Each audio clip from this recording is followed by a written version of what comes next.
Breaking news ఎండలతో మండిపోతున్న తెలంగాణకి ఇది చల్లటి కబురు. నేటి నుంచి తెలంగాణలో విస్తారంగా వర్షాలు కురవబోతున్నాయి. హైదరాబాద్లో భారీ వర్షాలు కురిసే అవకాశం ఉంది. ఈదురుగాలులతో కూడిన వర్షం పడే అవకాశం ఉందని వాతావరణ శాఖ చెబుతోంది. హైదరాబాద్కు ఎల్లో అలర్ట్ జారీ చేసింది ఐఎండీ. ఉమ్మడి ఆదిలాబాద్, కరీంనగర్, వరంగల్, ఖమ్మం, నల్గొండ, రంగారెడ్డి, మెదక్, మహబూబ్ నగర్ జిల్లాల్లోనూ విస్తారంగా వర్షాలు పడే అవకాశాలు ఉన్నాయి అని చెప్తోంది.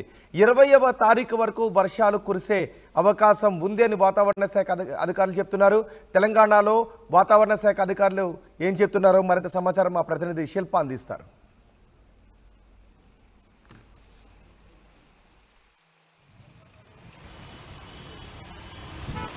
తెలుగు రాష్ట్రాలకి వాతావరణ శాఖ గుడ్ న్యూస్ చెప్పింది. ఋతుపవనాలు ముందుగానే అండమాన్ నికోబార్ తాకనున్నట్లు ఇప్పటికే ప్రకటించింది. ఎప్పుడు ఇవి తాకనున్నాయి అండ్ కేరళకి ఎప్పుడు ప్రవేశించనున్నాయి, దీని గురించి మనతో మాట్లాడడానికి ఐఎండీ డైరెక్టర్ నాగరత్న ఉన్నారు. వారితో మాట్లాడదాం. మేడం చెప్పండి, ఈ ఋతుపవనాలన్నీ ఎప్పుడు రానున్నాయి? ఈ సంవత్సరం కాస్త లేటుగా ప్రవేశించాయి, కానీ ఈ సంవత్సరం ముందుగానే చెప్పారు. ఎప్పుడు వస్తున్నాయి? ప్రస్తుతం వాతావరణ పరిస్థితుల ప్రకారంగా చూసుకుంటే ఈ ఫీచర్స్ ఏవైతే ఉన్నాయో అండమాన్ సముద్ర ప్రాంతాల్లోని దరిదాపు మే 3rd వీక్ 19-20 ఆ తారీఖుల్లోని చేరే అవకాశాలు ఎక్కువగా కనిపిస్తున్నాయి. ఆ తర్వాత ఈ క్రాస్ ఈక్వటోరియల్ ఫ్లో కానీ సౌత్ వెస్టర్లీ విండ్స్ కానీ అవి ఎప్పటికప్పుడు కూడా మానిటర్ చేస్తున్నాము. సో జూన్ 1st-2nd వీక్లోని కేరళ కోస్ట్ కూడా తాకే అవకాశాలు కనిపిస్తున్నాయి. కేరళ తాకాక మన రాష్ట్రం రావడానికి ఎంత టైం పడుతుంది? ఆల్మోస్ట్ 10 days వరకు పడుతుంది. వన్స్ కోస్ట్ టచ్ అయ్యాక Kerala Coast 2nd week off అంటే ఆల్మోస్ట్ కేరళ నుంచి తెలంగాణకి రీచ్ అవ్వడానికి 1 week 10 days టైం అనేది పడుతుంది. ఇంకోవైపు ఈ సంవత్సరం నైరుతి ఋతుపవనాలు చాలా లేటుగా ప్రవేశించే, దీని ఎఫెక్ట్ అనేది సంవత్సరం మొత్తం మనకు కనిపించింది. ఇప్పుడు ఈసారి వర్షాలు మంచిగా టైంకి పడే అవకాశం ఉందా? యాక్చువల్లీ ఆన్సెట్ ఆఫ్ మాన్సూన్కిను రెయిన్ఫాల్కి రిలేషన్షిప్ అనేది తక్కువగా ఉంది.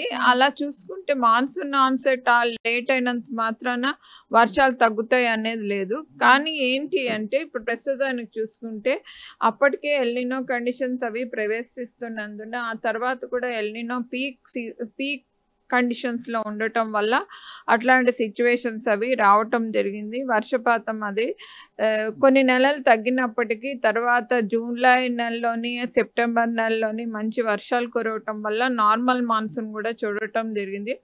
ఆ తర్వాత ఎల్నినో యొక్క ఎఫెక్ట్స్ వల్ల వింటర్ సీజన్లోని సమ్మర్ సీజన్లో కూడా టెంపరేచర్స్ అబోవ్ నార్మల్ కండిషన్స్ ఉండటం 4 to 5 degrees Celsius సాధారణం కన్నా ఎక్కువగా నమోదవటం జరిగింది. అట్లాగే ఇప్పుడు చూస్తే మార్చ్, ఏప్రిల్, మే నెలలో కూడా హీట్ వేవ్ కండిషన్స్ కొన్ని, అట్లాగే ప్రొలాంగ్డ్ హీట్ వేవ్ కండిషన్స్ మే నెలలో కూడా ఈ ఎల్నినో ఒక ఎఫెక్ట్స్ అవి చూడటం జరిగింది.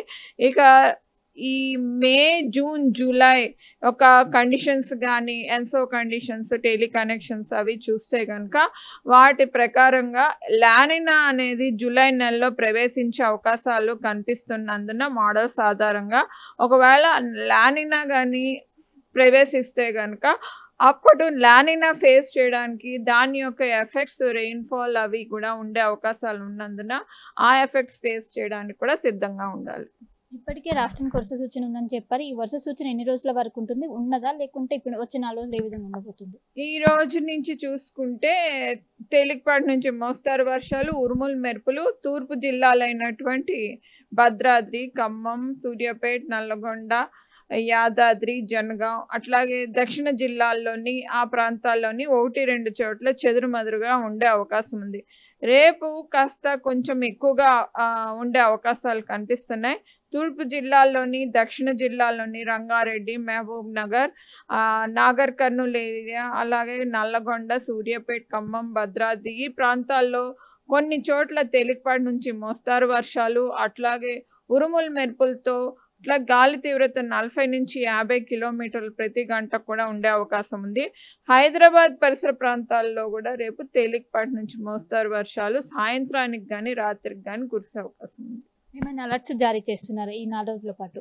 ఆల్రెడీ థండర్స్టార్మ్ వార్నింగ్స్ అవి ఇవ్వటం జరిగింది. ఈ రోజు 30 to 40 kilometers per hour రేపు 40 to 50 విండ్ స్పీడ్, అట్లాగే తర్వాత కూడా 30 to 40 km/h ఉండే అవకాశం ఉంది. గతంలో ఎప్పుడైతే ఉపరితల ఆవర్తనం ముందు దాదాపు 46 డిగ్రీల మేర ఉష్ణోగ్రతలు నమోదయ్యాయి, చాలా హైయెస్ట్ నమోదయ్యాయి. మళ్ళీ ఇప్పుడు అలాంటి సిచ్యువేషన్ ఉందా? హైయెస్ట్ నమోదయ్యే అవకాశం ఉందా మే నెలలో? ప్రస్తుతానికి వాతావరణ పరిస్థితుల ప్రకారంగా ఎక్కడో ఒక చోట ద్రోణి అది ఫామ్ అవటం, వాటి ప్రభావం వల్ల తెలంగాణ పైన ఈ తేలికపాటి నుంచి మోస్తారు వర్షాలు అవి నమోదవుతూ ఉండటం వల్ల 36 నుంచి 40 డిగ్రీల లోపు ఉష్ణోగ్రతలు నమోదయ్యే ఛాన్సెస్ ఎక్కువగా ఉన్నాయి. అంటే మే చివరి వరకు ఈ విధంగా ఇంకెక్కువ అయ్యే అవకాశాలు ఉన్నాయా? ప్రస్తుతానికి ఉన్న కండిషన్స్ ప్రకారం చూస్తే మే చివరి వరకు 36 to 40 degrees మధ్యలోని నమోదయ్యే ఛాన్సెస్ ఎక్కువగా కనిపిస్తున్నాయి. సో మొత్తం మీద ఇది పరిస్థితి. 4 రోజుల ముందుగానే ఏవైతే ఋతుపవనాలు ఉన్నాయో అవి తాకే అవకాశం ఉంది. ఈ సంవత్సరము కొంచెం లేటుగా ప్రవేశించే దీని ప్రభావంతో మనకు అనేది వాతావరణం చాలా భిన్నంగా కనిపించింది. కానీ ఈ సంవత్సరం సకాలంలో వర్షాలు పడే అవకాశం ఉందని, అండ్ ఇంకోవైపు ఈ రోజు నుంచి 4 రోజుల పాటు మోస్తారు వర్షాలు పడే, ఏదైతే సూర్యాపేట, ఖమ్మం ఈ జిల్లాలో ఎక్కువగా వర్షాలు, అదేవిధంగా ఈదురుగాలు గంటకు 40 నుంచి 50 కిలోమీటర్ల వేగంతో వీస్తాయని ఒక వాతావరణ శాఖ అధికారులు అయితే చెప్తున్నారు. కెమెరా పర్సన్ గణేష్తో కలిసి శిల్ప, RTV, హైదరాబాద్.